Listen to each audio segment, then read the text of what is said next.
today in Louisiana. More on this story as we get it. No easy answers down there, it looks like.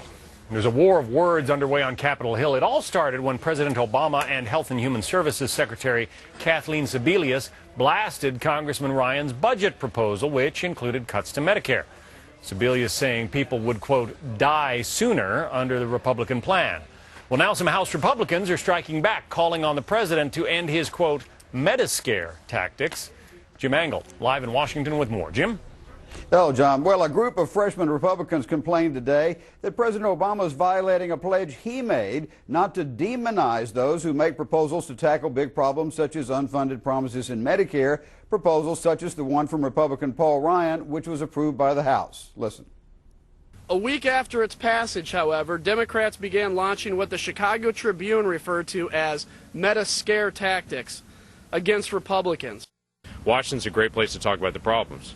But as soon as someone starts actually proposing solutions, everyone attacks the person proposing solutions, and everybody goes back to just default talking about the problems again.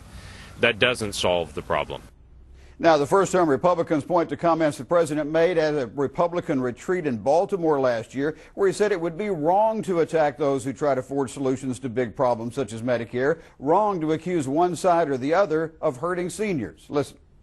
If we're going to frame these debates in ways that allow us to solve them, then we can't start off by figuring out A, who's to blame, B, how can we make the American people afraid of the other side.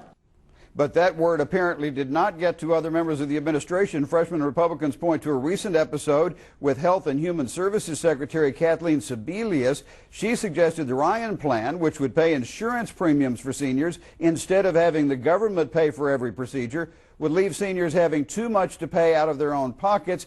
And then she said this about cancer patients.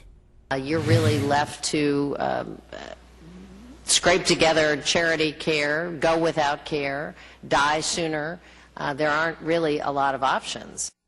Now, if the conversation goes to that level, the president himself might be vulnerable. His own plan would put strict limits on future Medicare spending, and some analysts say it will go even further than the Ryan plan. John? Jim Angle in Washington. Thank you, Jim. You bet. Well, calls for stronger security at our nation's ports.